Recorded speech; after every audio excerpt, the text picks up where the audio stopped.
Good evening, ma'am and sir, and lot of thanks for coming here.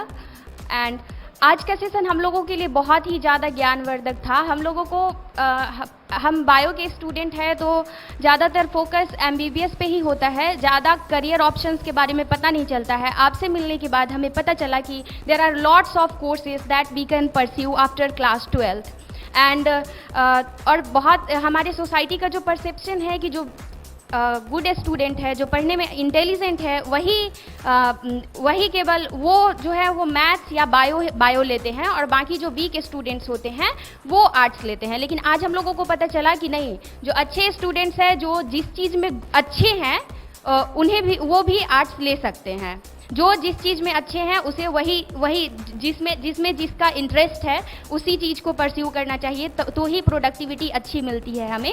और बहुत सारा motivation भी मिला और मुझे उम्मीद है कि हम लोग आपका इतना कीमती समय देकर जो आपने हमें नया मार्गदर्शन दिया है उस मार्गदर्शन को पूरा कर पाएँ, खरे उतरे आप लोगों की उम्मीद पर. Thank you very much. Career choose करने के लिए how to choose a career, ये 4 पैरामीटर होना चाहिए. आंख मूंद कर नहीं होना चाहिए. 4 पैरामीटर ध्यान से सुनना. सबसे पहले आपके पास क्या होना चाहिए? एप्टीट्यूड. लिख लेना बाबू, ये बहुत काम, ये किताबों में नहीं मिलेंगी आपको. सबसे पहले आपके पास क्या होना चाहिए? एप्टीट्यूड. एप्टीट्यूड को अगर मैं आसान भाषा में बोलूं तो इसका मतलब होता है प्रतिभा. क्या मतलब होता है? टैलेंट. संस्कृत में स्वधर्म या फिर इनबिल्ट क्वालिटी कहते हैं इसको. टैलेंट, प्रतिभा. क्या होना चाहिए? प्रतिभा. आपके पास करियर चूज करने के लिए, लेट सपोज मैं एग्जाम्पल देता हूं, मैथ्स मुझे चूज करना है 10th के बाद, तो क्या डिजिट्स को देखकर मुझे मजा आता है या बोरिंग फील होता है? कैलकुलेशंस अच्छे लगते हैं? साइंस चूज करना है. तारों को देखकर मेरे मन में कुछ, जैसे मैं अगर तारों को देखूं तो मेरे मन में ज्यादा कुछ नहीं आता. First of all, I want to thank sir. He is so energetic and he gave us lot of motivation along with his own valuable time. He just motivate us that जरूरी नहीं है कि हम जो स्ट्रीम अभी सोच रहे हैं वो हमारे लिए सही हो. सबसे पहले हमें अपनी कैपेबिलिटी, एबिलिटी, टैलेंट, ये सब पर ध्यान देना चाहिए. एंड आफ्टर ऑल उन्होंने हम लोग को बहुत सारे साइड इफ़ेक्ट भी बताए एंड किसी चीज़ का अच्छा इफ़ेक्ट भी बताया कि किस तरीके से पढ़ाई करना चाहिए, कैसे नहीं करना चाहिए. एंड एक माइंडसेट भी बताया पढ़ने का.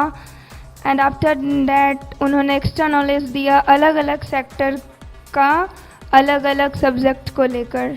एक वीक बच्चा अच्छा हो सकता है जब वो अपनी गलती को जान ले, अपने टीचर से कांटेक्ट करे, काउंसलर से मिले और एक रणनीति बनाए. तो वो क्या हो सकता है? कोई भी इंसान बाय बॉर्न जीनियस नहीं होता. ये कहना कि एक खास जाति के लोग जीनियस होते हैं गलत है.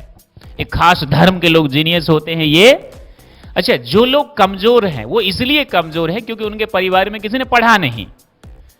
अब हो सकता है वो पहला पीढ़ी का बच्चा हो जो पढ़ाई कर रहा हो, तो उसको तो तकलीफ होगी, लेकिन उसके बाद जो आने वाले बच्चे होंगे वो क्या होंगे? जीनियस. अब जिनके परिवार में बच्चे जीनियस है, बहुत सिंपल सी बात है, इनके बाप दादाओं ने पहले से पढ़ाई करी होगी, तो थोड़ा सा वो गुण आ जाता है ना. अब मेरे ने नहीं करी पढ़ाई तो मैं पहला जनरेशन हूं, लेकिन आने वाले हमारे बच्चे क्या होंगे?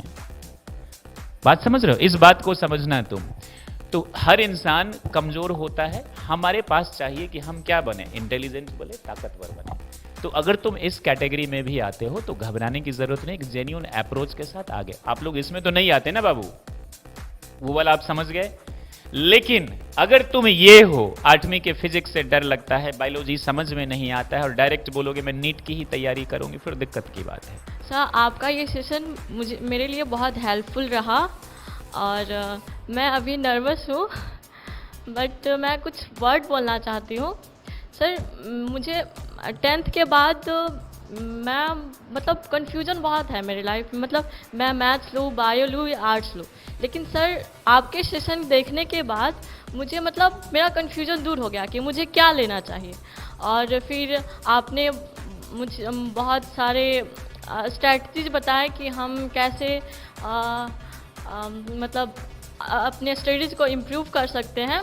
और हमें कभी हार नहीं मानना चाहिए। हमें हमेशा मेहनत करना चाहिए और आगे बढ़ना रहना चाहिए और हमेशा पॉजिटिव माइंड रहना चाहिए। मैं ये नहीं बताने वाला हूं आपको कि कौन सा कोर्स चूज करना है, वो आप ही चूज करेंगे। मैं सिर्फ आपको रास्ते दिखाऊंगा। हम माई करियर डॉक्टर की तरफ से हम आपको सिर्फ रास्ते दिखाएंगे। अगला है बाबू इंटरेस्ट। अच्छा, अभी हो क्या रहा है, अभी नहीं हमेशा से जब हम पैदा होते हैं तो हमारे को क्या करना है ये कोई बताता नहीं, ना हम जान पाते हैं। पैदा होते ही अच्छा शर्मा जी का बच्चा तो डॉक्टर बनेगा, वर्मा जी का बच्चा तो इंजीनियर, ये हमारे पेरेंट्स डिसाइड कर लेते हैं।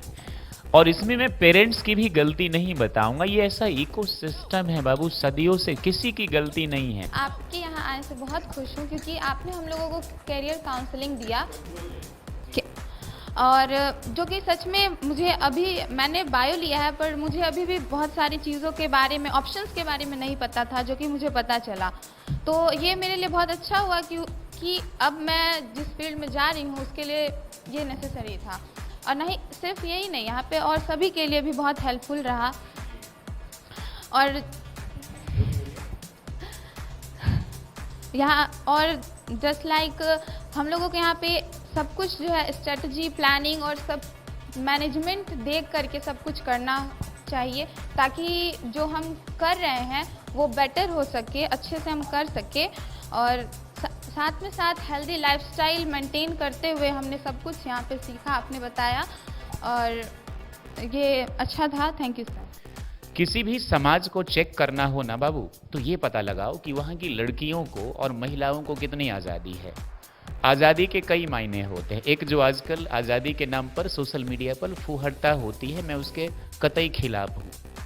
आप लोगों के माइंड में वो वाली आज़ादी तो नहीं चल रही है ना? Very good, great girls. और दूसरी होती है आज़ादी का मतलब कि उनको उनके अधिकार दिए जाए, उनको ना पढ़ाया लिखाया जाए, उनको ये बताया जाए क्या सही क्या गलत है। क्योंकि देश अपना बड़ी तेजी से आगे बढ़ रहा है, ये मालूम है आपको? कितने बच्चे आते हैं 90% में? जरा हाथ उठाइए। सारे बच्चे हाथ मुझे लगा सिर्फ हम ही हैं। तो एक छोटी सी बात मैंने आपको बताई बाबू, मतलब हमने बताया कि इतना छोटा सा काम हम सही से नहीं कर पाते हैं। तो करियर चूज करना आपको क्या लगता है बहुत आसान काम है एंड बहुत मुश्किल भी नहीं है, बशर्ते कि हमें इसे आना चाहिए समझ। मैं आपको थैंक यू कहना चाहूँगी कि आपने हमें इतना अच्छा काउंसलिंग सेशन दिया और आपने अपना प्रीशियस टाइम हमें दिया। इससे हमें ये पता चला कि नॉर्मली एक मेंटालिटी होती है कि आपने बायो लिया है तो आप नीट ही करना चाहिए और आपने मैथ लिया है तो आपको आईआईटी इंजीनियरिंग करना चाहिए। लेकिन कुछ स्टूडेंट्स ये सब नहीं कर पाते, वो ज़िंदगी में उन्हें लगता है कि वो कुछ नहीं कर सकते, लेकिन आगे उनके उसके अलावा भी बहुत फील्ड्स होते हैं। आप बहुत सारे ऑप्शन हैं जिसमें से आप चूज़ कर सकते हैं। नॉर्मली लोगों को लगता है बायो में फील्ड्स नहीं है, सिर्फ डॉक्टर ही इकलौता फील्ड है, लेकिन आपने इतने सारे फील्ड्स को बताया।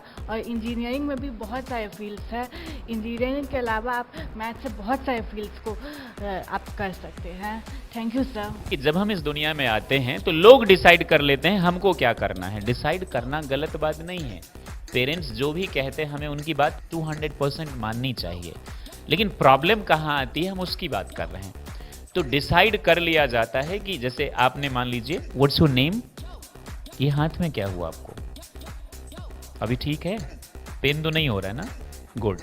तो जब मुस्कान आई होंगी इस दुनिया में तो डिसाइड हो गया होगा कि मुस्कान, या तो डिसाइड हो गया होगा या फिर अगर माता पिता ज़्यादा पढ़े लिखे नहीं होते, जैसे मेरे पिताजी ज़्यादा पढ़े लिखे नहीं हैं, तो उनको ये नहीं पता था करना क्या है, बस ये पता था अच्छा करना है।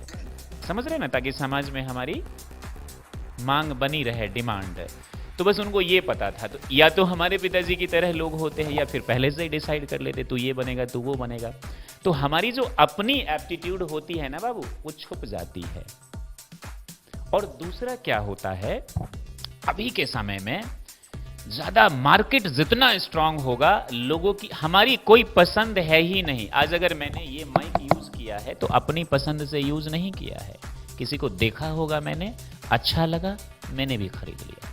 ये जो मैं पहन रखा है ये मैंने अपनी पसंद से नहीं पहना है। ध्यान से सुनना, आप जो नवोदय में आए हैं अपनी पसंद से नहीं आए होंगे, आपके पिताजी ने किसी बच्चे को देखा होगा फ्यूचर अच्छा, उन्होंने आपको भी भेज दिया, नहीं बेटा तू यही करेगा, नहीं बेटा नहीं लग रहा है मन, नहीं कर यही करेगा, होता है ऐसा। ये सेशन मेरे लिए बहुत ही ज़्यादा अच्छा रहा। मैं बहुत सारी नई चीज़ें सीखने को मिली। मुझे पता चला कि कैसे पढ़ाई करें, कैसे हम कंसंट्रेट हो सकते हैं, कैसे हम पढ़ाई के साथ साथ अपने हेल्थ को भी मेंटेन कर सकते हैं, कैसे एक बैलेंस बना सकते हैं अपने एक हेल्दी लाइफ में। और करियर के बारे में भी काफ़ी कुछ जानने को मिला जो मुझे नहीं पता था। और कैसे ज़रूरी नहीं है कि बायो लिया है तो नीट और मैथ्स लिया है तो जेई ही निकालना है। हम किसी और फील्ड में भी जा सकते हैं और अपने आप को सक्सेस बना सकते हैं। और ज़रूरी नहीं है कि सक्सेस होने के लिए मतलब किसी अच्छे फील्ड में जाना। हमें सबसे पहले अपने आप को एक अच्छा और बेहतर इंसान बनाना है ताकि हम अपनी फैमिली और सोसाइटी को खुश। Thank you. इंटरेस्ट समझ गए क्या होता है, हमारा चेंज होता रहता है, लेकिन सबसे पहले हम किस चीज को आइडेंटिफाई करेंगे। आप लोग आइडेंटिफाई अपना एप्टीट्यूड क्या है। जब मैं छोटा था तो मैं ना थोड़ा बहुत बोलता रहता था, 1-2 बार एक्टिंग भी करी गांव में छठ पूजा के अवसर में। तो मेरे पिताजी मुझसे बहुत परेशान रहते थे, बोलते थे तू ना निकम्मा ही निकलेगा, क्योंकि गांव में ना बोलने वाले बच्चों को पसंद नहीं किया जाता है। उसको उनको चाहिए काम करने वाला बच्चा। घर में खत्म हुआ समय ऑर्डर से पहले आ जाना चाहिए, ट्यूबवेल खराब हुआ ठीक हो जाना चाहिए, रेडियो खराब हुआ, ऐसा ही होता है ना ठीक। और मैं क्या करता था, जब मुझे काम दिया जाता तो मैं प्रवचन देने लगता। ये मेरा एप्टीट्यूड था। समझ रहे हो एप्टीट्यूड क्या होता है। फाइनली मैंने प्रवचन देने का काम ही चूज किया है बाबू। लेकिन अगर बचपन में कोई बता देते ना मैम, तो मैं किसी अच्छे मीडिया हाउस में चला जाता, किसी अच्छी हिस्ट्री पढ़ लेता ढंग से, LLB कर लेता अच्छी जगह से समय से पहले। मैंने वकालत भी करी लेकिन थोड़ा लेट से, कंपनी सेक्रेटरी भी किया थोड़ा लेट से, क्योंकि हमारे को कोई बताने वाला था नहीं। तो ये 4 चीजों के मेल से आप क्या चूज करेंगे? करियर क्या चूज करेंगे? सबसे पहला, दूसरा, तीसरा एंड चौथा, personality is not a thing which can be changed in 2 months, 3 months, 4 months through holistic approach. हमें हमारा चरित्र निर्माण करना है, बिहेवियर, एटीट्यूड, बड़ी खूबसूरत चीज है एटीट्यूड। हम लास्ट में बात करेंगे इसके बारे में। ये सारी चीजों के मिश्रण से ना बाबू ये हो पाएगा।